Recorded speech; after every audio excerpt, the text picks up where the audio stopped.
We're surrounded by technology every day. From smartphones to self-driving cars to vaccines, human innovation permeates every facet of our lives, both for good and for ill. And when it comes to tech, we often ask the question, what does it look like to use technology for the glory of God? And yet there's an even deeper question that we all too often fail to ask. What are God's purposes for our technology? In our interview today, writer, journalist, and tech optimist Tony Reinke and I discuss what the Bible has to say about human innovation and the things that we create. And spoiler, it's more than you think. We also discuss why Christians are so often attracted to tech dystopianism, the future of AI, Facebook's new Metaverse, and more. Tony works as a senior writer for Desiring God and is the author of a number of books, including 12 Ways Your Phone is Changing You, and most recently, God, Technology, and the Christian Life from Crossway. Let's get started. Well, Tony, thank you so much for joining me again on the Crossway Podcast. Yeah, I'm happy to be here, Matt. Thanks for having me. So anyone who knows you, Tony, maybe heard our previous interview or has read any of your books or articles, dozens of articles you've written, would know that you have a keen interest in technology and the way that it is present in our lives, shaping our lives for good and ill. And I want to get into a lot of those themes here today. But before we jump into that, it's interesting to learn a little bit about your family's connection to new technology, the rise of new technologies, and going back quite some time, even to your grandfather. I wonder if you could tell us a little bit about him. Yeah, as I've gotten older, I've spent more time in the architectural drawings and the patents of my grandfather, who he lost his memory in old age when I was a teenager. And it was kind of too early for me to have any serious conversations with him about agricultural tech and farm irrigation, which is kind of his specialty, or in wind power tech and the battery tech that he was inventing. That was something that he tinkered with. I mean, in the 1970s, he was dreaming of a day when homes would be powered by batteries charged by wind chargers. I mean, Wow. So he was already working on that in 1998 on houses that didn't even have running water. He was trying to electrify them with windmills, so it was amazing. That's incredible. Yeah, and so those similar dreams of his of what electricity could do are only really now coming true. But I knew he had a machine shop. He was a tinkerer, and I saw his aluminum projects up close as a boy, and his windmills, very creative windmills.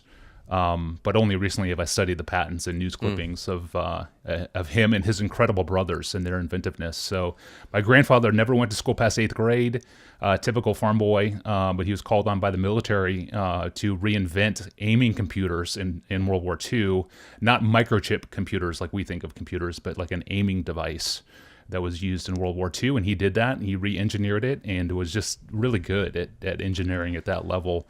But then he did most of his inventing in Nebraska, in rural farmland. And you see my last name swinging on irrigation sprinklers in Nebraska. And that's my grandfather's brother specifically, same family tree. But so I don't think my story is unique, though. I think a lot of readers of my book already have told me that there's inventiveness in their own, story, in their own history, and their own grandfathers and fathers. And so, but it all raises this question of like, if inventiveness is in our bloodlines so closely to so many of us, and we live in a tech age like no other age has experienced before, it raises those questions of where does this impulse to invent things come from? How does this tech impulse live with faith? Does it coexist with faith? Is it unbelief? Is it rebellion? Is it God honoring? And how are we supposed to have those innovations in a way that honors God? Are we even supposed to have these powers? Like, are we supposed to have battery powers and nuclear power? And are we supposed to have computer processors? Like, is this human rebellion at its core, or is it something that honors God? So lots of questions get raised, and I think all of us live with some sort of inventiveness within our bloodstream, and it just raises those questions pretty naturally. Mm-hmm. Yeah, and I've noticed, and I want to get into this as we keep talking, maybe a conflict within us, a uncertainty that we have about answers to some of those questions. Is technology good? Is it bad? Are there limits to what we should pursue versus, at some point does it become playing God?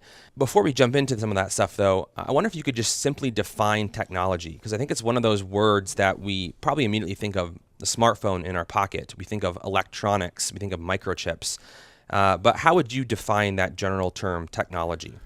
Yes, technology is the making of a technique, the using of a technique to amplify native human powers.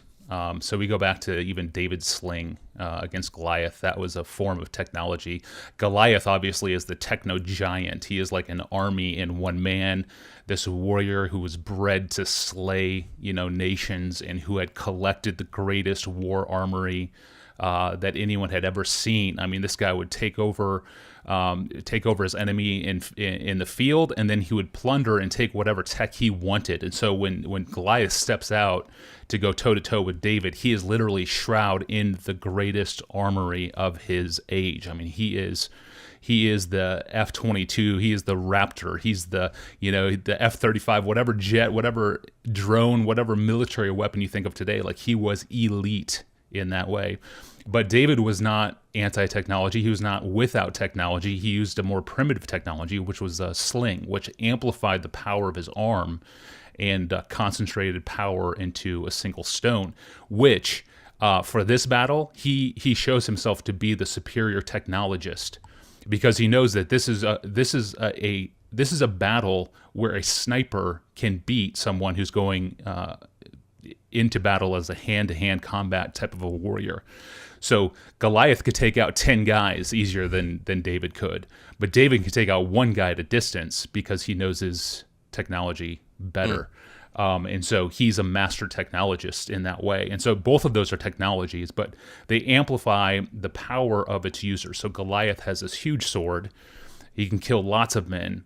David has this sling, and he can kill animals and humans with it, and he knows he can. So they're both using technology. Both of them are technologies. Both of them amplify the native powers that each of the men has. Now, Saul has this idea before the battle. He's like, hey, David, try on my stuff. Try on my tech. And David doesn't have the skill to use it. So you have to have some sort of skill to wield a sword, and David doesn't have that yet. He will. After he defeats Goliath, he takes Goliath's sword, and David will have armor and a shield and a sword from there on out as a king of Israel.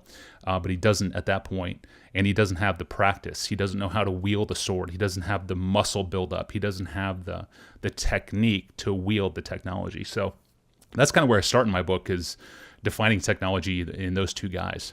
Yeah. It seems to me like so often when we think of that word technology in our own culture today, and this might get at some of the wrong ways that we then apply it and think about it later, we can be so focused on new technology. Is there a certain dynamic where old technology that we're used to that just feels like it's everywhere, we almost don't think of it as tech anymore? We just it seems like it leaves that category and becomes just some assumed thing. Have you noticed that dynamic? Yeah, that's exactly right. I mean, one computer programmer says, humorously, he says, technology is anything that was made after you were born. Anything invented after you were born is technology. And we do lose a sense of just how much technology there is around us that was here before we were born. And you can see this. I go back and spend quite a bit of time looking at 1863 to 1913, this 50-year period, which was basically the watershed of technological innovation in world history. I mean, it's absolutely incredible what happened between 1863 and 1913. Cities were electrified. I mean, light bulbs were invented to illuminate houses. Electrical motors came to power industry. Music was first recorded. Photography was first employed. Video recording was invented, made. Movies were projected in that time frame. Huge iron vessels went back and forth across the ocean. Gas-powered engines started to pop. Cars replaced carriages. Tractors replaced farm horses. Typewriters were invented. The QWERTY keyboard that we use today was invented. Gum was invented. Coca-Cola was invented. Telegraph wires began sending electric messages. That was new. No one had sent a message electronically over great distances at unthinkable speeds. Wireless radios, drew huge crowds together. medical advances in germs and vaccines ended awful, killing diseases and viruses. Literally everything in life changed between 1863 and 1913. And so what I find is that for a lot of Christians, when you mention tech, they want to go immediately to the most dangerous, scary tech: nuclear tech, genetic engineering, cloning of humans, the metaverse. They want to go to nuclear power, nuclear bombs, like all of these scary tech tend to be the things that we go to naturally in our mind. So it's helpful to sort of break out of that and go back to a period in which we don't feel the threat of any of those things. We see the fruit of those innovations, and we live with all of that every single day. And so you start to, I think, can get a better God-centered vision of technology and the benefits that we have from it by getting out of our age. And I think that's really important. Yeah, let's dig into that dystopianism, though, that seems so prevalent in our culture when it comes to tech. First, and I guess I think you often see that dystopian impulse or concern in dystopian movies. We see so many tech dystopia movies that seem like they come out, maybe also in books as well and other kinds of media contexts. But I wonder if you could share, what's your favorite tech dystopian movie, if you have one? And then why do you think that's such a popular theme in our culture? What's going on behind that? Yeah, that's a huge question. I like Cormac McCarthy's The Road. I haven't seen the movie, but I've read the book. I like the book a lot. That's a dark and depressing book. It is. So what is well, it he's that a dark and appeals to? depressing. He's a dark and depressing writer. I don't know. Maybe that's more of my inner personality. But I mean, the popularity with dystopian media today is owing to, I think, two different factors. Partly, I think it's just owing to the fact that there's entertainment value in thrills and roller coasters and horror films, and there's just a lot of intrigue. When you think about the burning landscape of a post-apocalyptic movie, or the novel like Cormac McCarthy's The Road, it's just there's something in us that wants to be frightened. We love a little self-induced panic attack every now and again. More widespread, I think we just love control, though. I think that's what it comes down to. We love control, and when you think of the serious preppers, when you think of the real serious preppers, like the ones that have, 1,000 pounds of dry beans in a bunker underground, ready for the worst. I mean, those folks are control freaks. They're control freaks in full flex. And in such an uncertain world that we have with potent natural disasters and social chaos that's so easily provoked, I think that we think that if I can only play out the very worst scenario, then I can prep for that thing.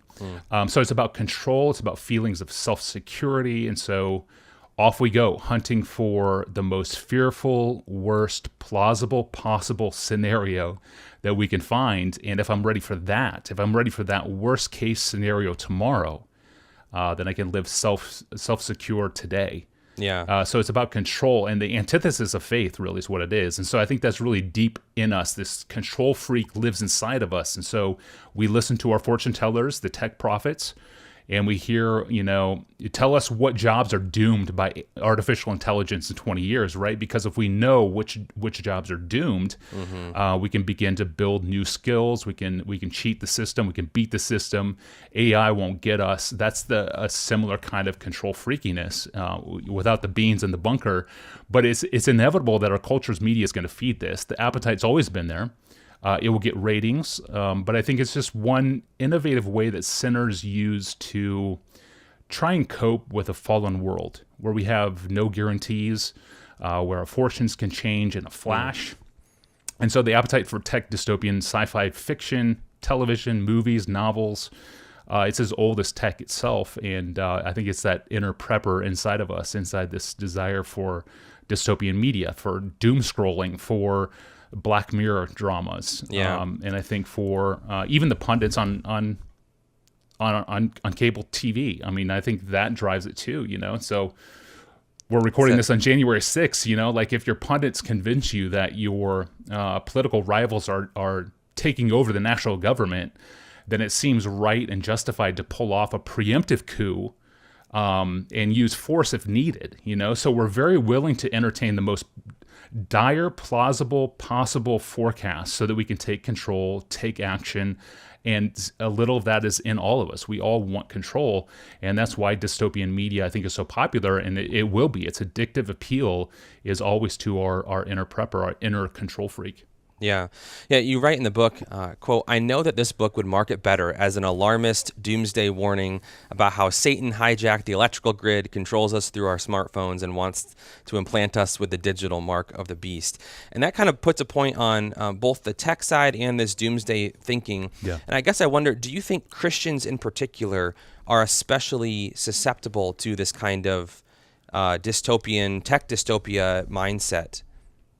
I think they do. I think Christians can fall in line with the sort of godless tech dystopian vision that a lot of non-Christians live with, where God is not in the picture, God's dead, He's not there. We are gods. We are the ones who are in charge of providence. We are the ones who are self-evolving. And this follows out of the God is dead movement. If God is dead, we are the gods. We are the ones who are in control, which feels great for about a nanosecond. And then that feeling of power gives way to utter terror. And so the atheist's work for decades has been to undermine the faith, and it's worked on many who have deconstructed and left the faith. But it also leads to this existential reality that if God is dead, we are the gods. Each of us now self-evolving gods, self-evolving by means of our latest technology, and once again, the survival of the fittest. It's the survival of the most intricately programmed. It's my race to be more sophisticated than you, and that introduces a new degree of competitive self-evolution within humanity. You have the users and the used. You have the adept and the naive. You have the programmers and the programmed. You have the early adopter and the late adopter, the augmented, the unaugmented. And all of us know we're going to lose this race. And so we're left to wield providence of our own and to wield that providence over ourselves through our tech. And it's just not working. We're not safer from ourselves. We're not more self-assured.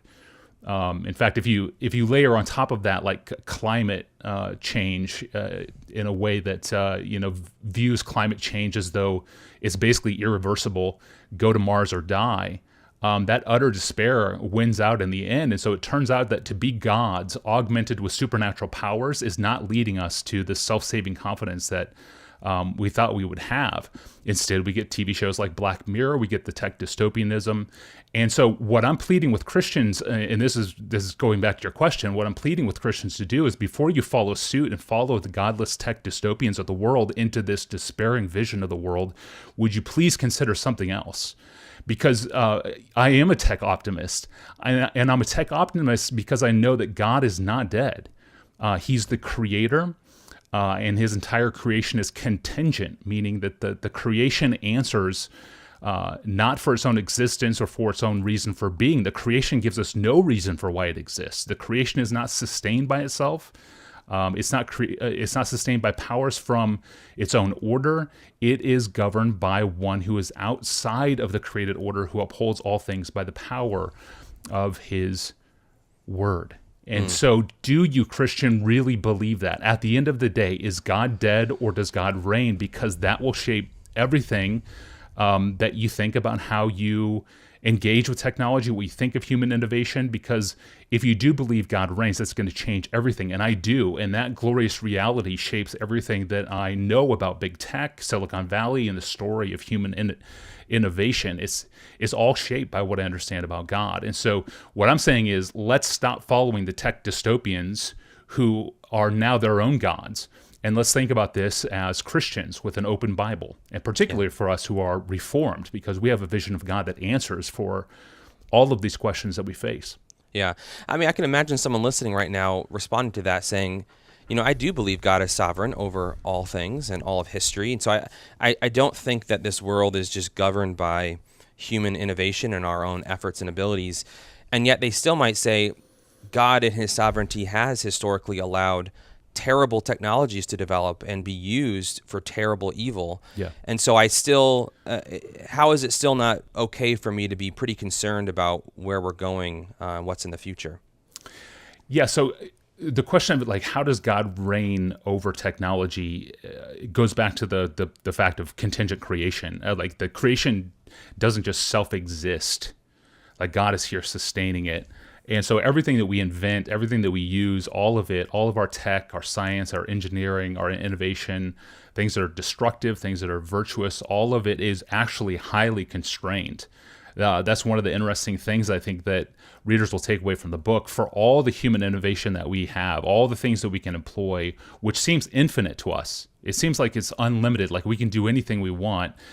It's actually very narrowly channeled and constrained and controlled by God. And it's constrained in 9 ways that I lay out in the book. Like the whole book is basically my argument that God has constrained our human inventiveness in 9 ways in which he limits everything that we can create, everything that we can invent. He's the one who decides. And it takes a whole book to explain this, but that's the sum. I mean, all of our tech making is highly constrained and contained by God's providential power and by his created patterns. So if it does seem as though like humans are just able to impose their will on creation and make whatever they want, it's actually an opposite way of thinking, that this world is highly constrained by what God makes available to us and what he makes possible in our creativity. Yeah. In the book, you make the case for the idea of a biblical theology of technology. Yeah. And my sense is that could strike a lot of people as maybe a little bit odd. We think of biblical theology and we think of themes like salvation, judgment, God's sovereignty, that kind of thing. Technology doesn't maybe top the list of biblical themes that we would be able to study and learn something about from Scripture. And yet you say it's there. So I wonder if you could help us understand why you think that that's a valid way to approach Scripture. Yeah, and it's not only there, it's like there on page 2 or 3. It's right there in Genesis 4. We find human culture making within the scope and interest of biblical revelation. This is something that Herman Bavinck makes this point. I think it's in his Ethics, Volume 2. Bavinck says, look at Genesis 4. It's amazing that God is pulling human inventiveness into the storyline of Scripture. He wants that to be part of the story of the Bible right there in Genesis 4. That's a simple but profound point. And so, I've written a biblical theology of technology, as I call it. What I mean is that I've looked at the Bible canonically from Genesis to Revelation to look at this theme of innovation, of human innovation, and how it's described to us in God's unfolding revelation to explain how he is at work in the drama of human industry. And you find these cues, you find these markers all throughout. And one of the things that I found as I was researching this book and meditating on all of these themes is, and this is a spoiler alert, but when it comes down to it, I mean, the biblical theology of human innovation is really nothing different than a biblical theology of the city. So as you watch the city developed and all of its tensions, like early on, like God's faithful men aren't going to live in a city; they're going to live in tents, right? And then you eventually see God's people living in cities, and then you get to Revelation 2:3, where God's people are being given commands and promises who live in cities. Like, how do you live out the Christian life in cities? It's very much innovation and cities are wrapped together. That's true historically. That's true in biblical theology, is that the story of technology and the story of urban centers are basically one story. And so, a biblical theology of technology may seem novel, but it really just is a biblical theology of the city. Which that in and of itself as a theme would probably not be something that many of us have thought much about when it comes to Scripture. We just think of, this person went to live there or lived in a tent in the wilderness, and we don't think anything of it. We just think, that's just what happened. But you would say there's kind of more to it than that? It's a very complicated story. Yeah, when you start out and you see like God's initial commands to his children are stay away from the city, stay away from Cain's cities. They're centers of rebellion, and the Bible ends kind of that way with Babylon. The city is the center of human rebellion, but it's also a place that is leavened by the presence of God's people. And so it's a complex relationship. You have to understand the city. And I think, honestly, beneath a lot of the church's tech pessimism today stems from an anti-urban bias. Interesting. And we start pressing into that anti-technology bias. What's there is an anti-urban bias. And so that's got to be worked through. Yeah. Well, one of the other things that you do in your book is you explore 12 myths about technology that Christians often fall into and believe in your experience. And I wanted to just talk about just a couple of them. The first one being the myth that human innovation is an inorganic imposition forced onto the created order. And I think this myth is particularly interesting because I'm not sure that we always know that we're falling prey to it. But I wonder if you would agree that is this what's behind perhaps the way that we can instinctively prefer things that are natural versus synthetic, or maybe even when Christians charge scientists with playing God when developing new technologies. Are those examples related to what you're talking about? 100%. Exactly. Yeah. When I look at the world around me, I see an incredibly rich material universe, which is a playground for us to invent inside. And it's a playground that's carefully bounded by finite possibilities, right? And so when I look at the sunrise, I see God's glory in a way that's untouched by humans, right? But when I pick up my smartphone, I see another form of his glory, which is reflected to my eyes in 60 elements that have been pulled from the creation that God patterned there for us to find, have been refined, and have now brought forth this technology called the iPhone that I hold in my hand. This is humans working in tandem with the created order that God has given us, such that we would not see God's glory in the smartphone unless we invented the smartphone. And how that we did, we with eyes to see. Yeah, there's sinful ways that you can abuse the iPhone, but the iPhone, for many of us, is an incredible gift that God has given us for ministry, for productivity, to serve our families, and to love others. And if we can see God's glory in that, that's a win. That's one of the reasons why I wrote this book. I want you to see God's glory in the sunrise. I want you to see God's glory in the sunset. I want you to see God's glory in the iPhone in your hand. Do not grow blind to the glory of God in what's in your hand. Don't think of the material universe as something that's evil or something that's separate from God's generosity. And that's what I'm trying to do, is build eyes to see God's glory in it. And that was something that Reformed theologians were working through, from Calvin and Abraham Kuyper in earlier centuries. They had developed this idea of common grace, and it was Christians had eyes to see what God has given us. And I think my theory is that what happened is then we had World War I, we had World War II, we had the Cold War, and once you see that an atomic bomb can incinerate 100,000 people in a hyperblink, your how you talk about technology is going to be more restrained. It's going to be more sobered by not just the possibilities of flourishing, but the possibilities of destruction. And so I think what happened beginning in World War II, then especially in World War II and following, is the church's theologians simply lost grip on common grace. They lost the vision of the beauty of God in our technological advances. We could no longer see him. We could just see the powers of it. And we get, novels like C.S. Lewis's That Hideous Strength, which is a great book on the misuse of technology. It's a great book against post transhumanism and this impulse to, scientifically evade death, which is something that we see still alive today. He was a prophet going after technological abuses, but someone like C.S. Lewis really struggled to see anything positive or God glorifying in technology. And I think that was just pretty common among our theologians, from really ending with Abraham Kuyper, and then once the world wars happen, it's very hard for the theologians to see God's glory shining in theology. So that's kind of, I think that's why we have to go back to this earlier vision that was building in Calvin and came to ultimate fruition in church history in the works of Abraham Kuyper, and have that vision and reclaim it. Are there limits to the good of technology, and not even talking about how it can be misused? I think we'd all agree a good thing can be misused, and then that becomes a bad thing that's happened. But you think of are there just fundamentally wrong ways to try to put together the things of creation that God has given to us, but it's so dangerous. It's such a it maybe is in some sense kind of pushing against, in a sinful way, the natural order of things that God has instilled in his creation that would make it inherently wrong. Yeah, I think the building of the Tower of Babel was explicitly rejection of God's word. We're not going to spread across the globe. We're going to compile ourselves into one city. We're going to build a temple to human glory.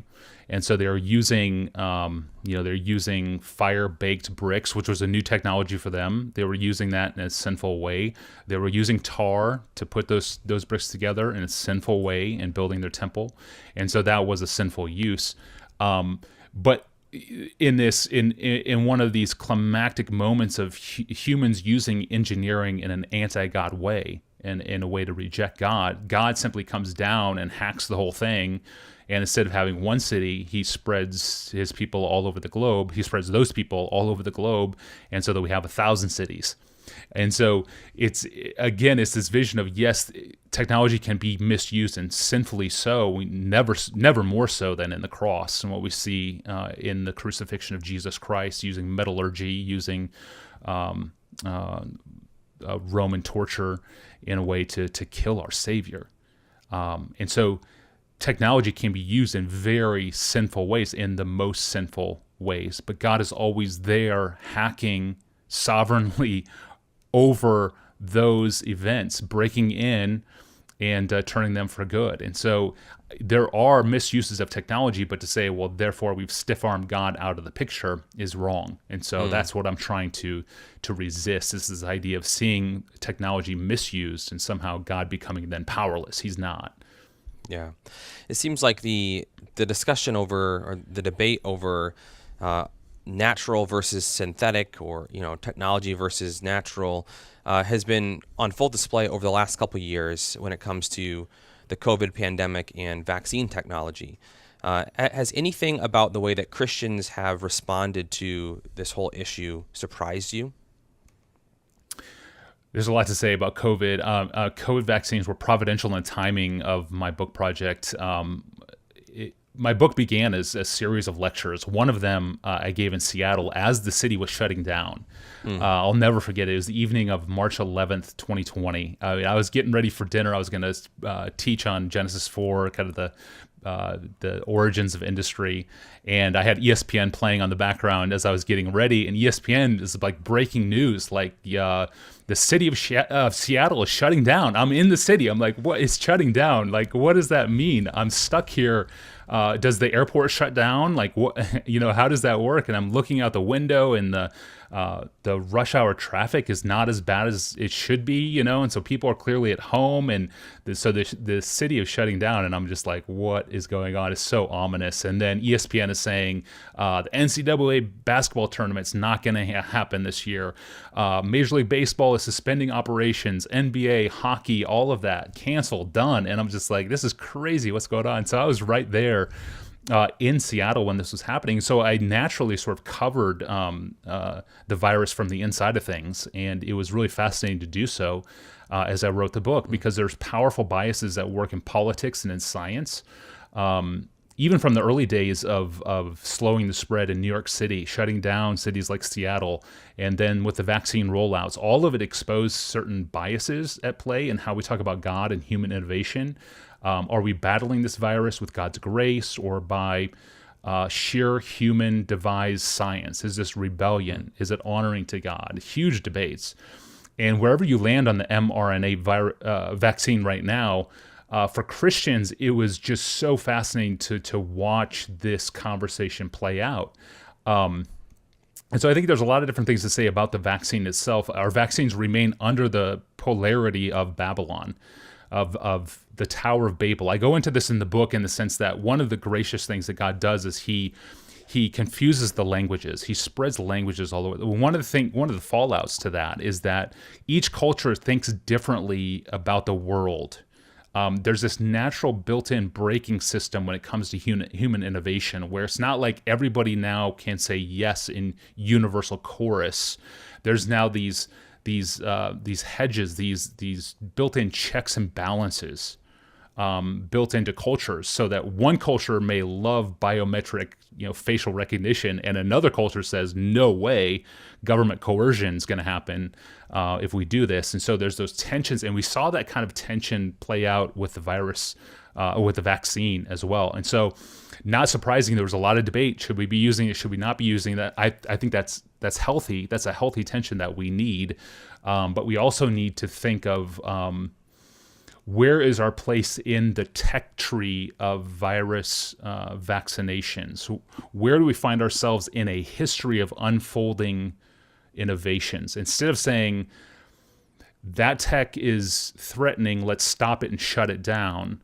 Let's say the mRNA vaccination, where does that fit in the tech tree? Is that going to lead to something greater and better in the future so that we can respond more quickly to global outbreaks? And so it's kind of hard, I think, for Christians to, again, kind of see themselves in sort of an unfolding pattern that God has for innovation and just want to say thumbs up or thumbs down on this vaccination, make a final judgment. And so it gets tricky. Because our temptation is to make a final judgment on it instead of seeing ourselves in part of a longer trajectory. So, but I would not necessarily discount the science of it and say, well, it's rebellion because it's tinkering around with genetics. I don't necessarily go there, and I think there's good reasons for not just rushing to that conclusion. Yeah. Another topic that is often in the headlines and kind of, I think, can produce a low-level nervousness among people, Christians included, is the topic of artificial intelligence. And you've already alluded to this once.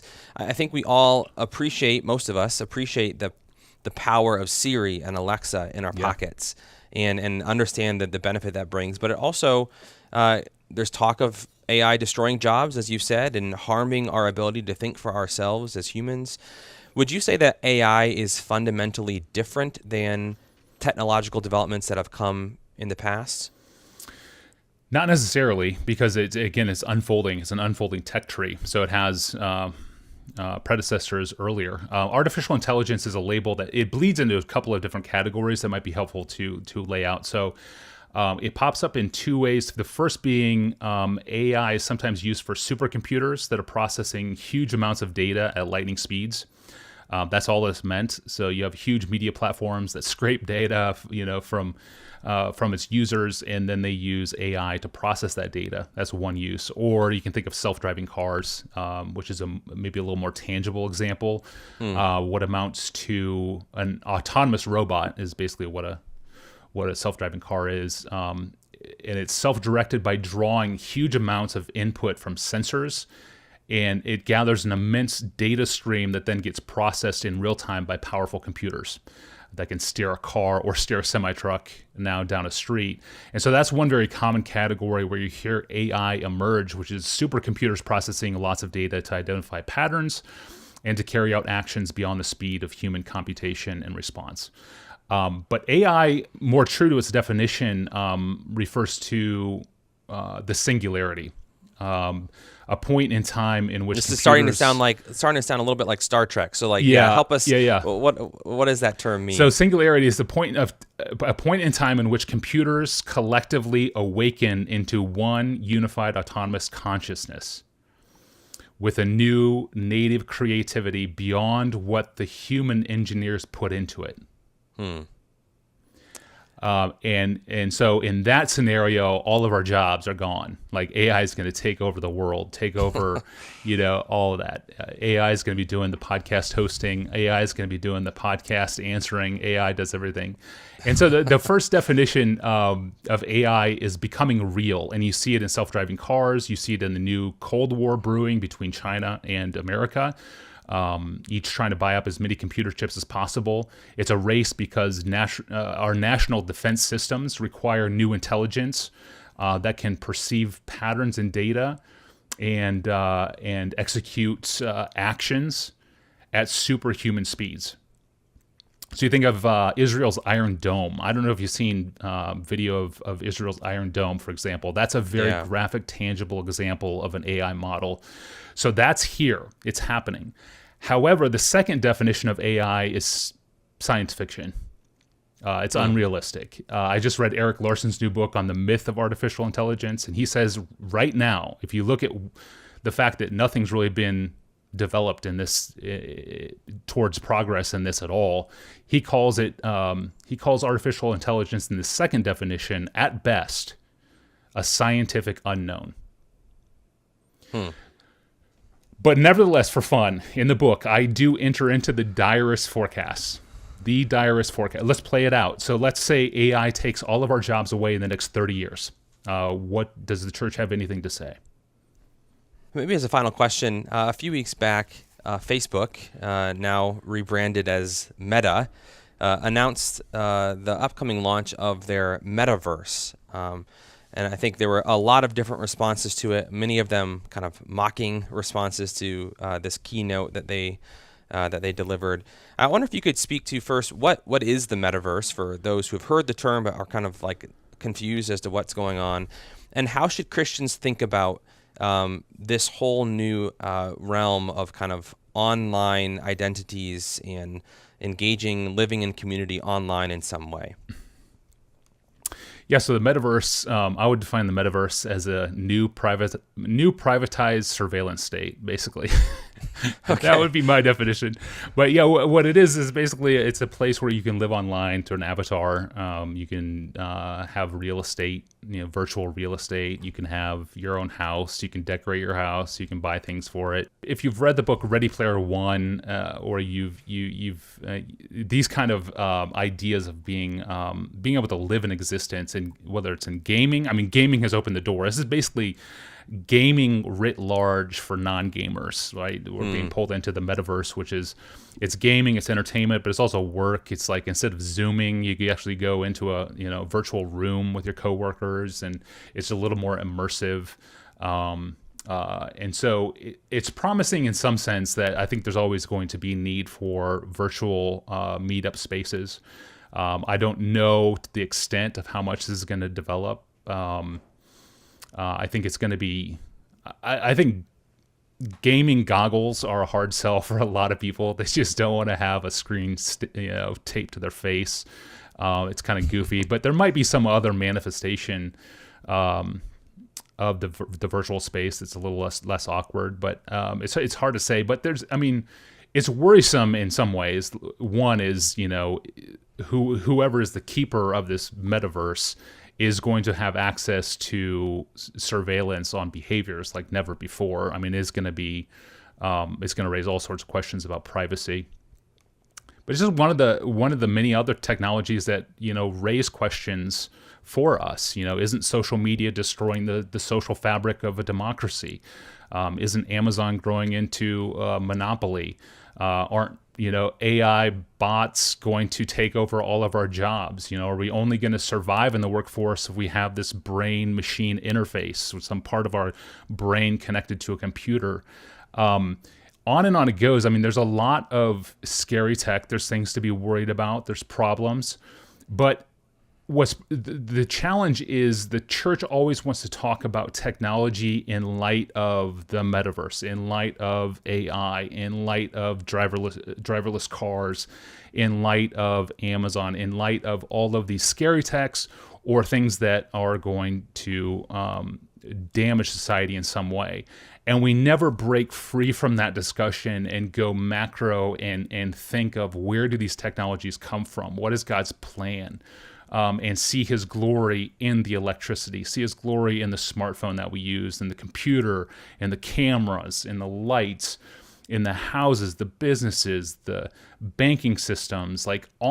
We just go through this list of things that we take for granted every single day. And what I don't want is for Christians to get lost on sort of the big headlines and miss the fact that they are the beneficiaries of some incredible tech. So that's my biggest concern. Can we build a theology of tech, or is it only ever going to come up when it's time to pounce on some new scary thing?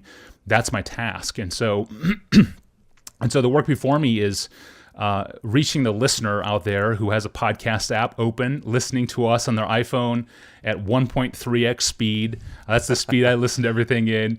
Driving down the highway in an SUV, a technologically advanced SUV.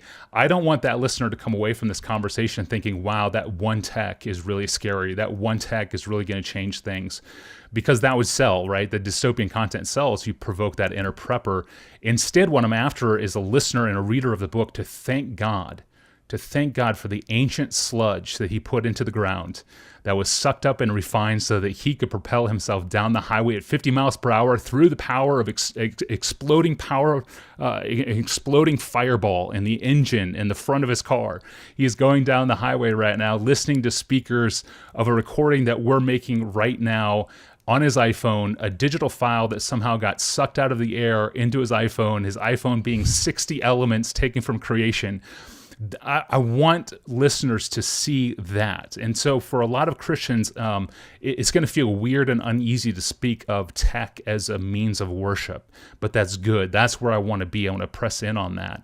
And so when we think about scary tech, the ultimate catastrophe that I see right now that I'm pressing back on is not that AI is going to take our jobs away, not that the metaverse is going to dehumanize us and make us lose our embodiment. The catastrophe that I see right now today is that God's glory and his kindness is shining on us through thousands of technological gifts, and our hearts are simply too dull to see his generosity.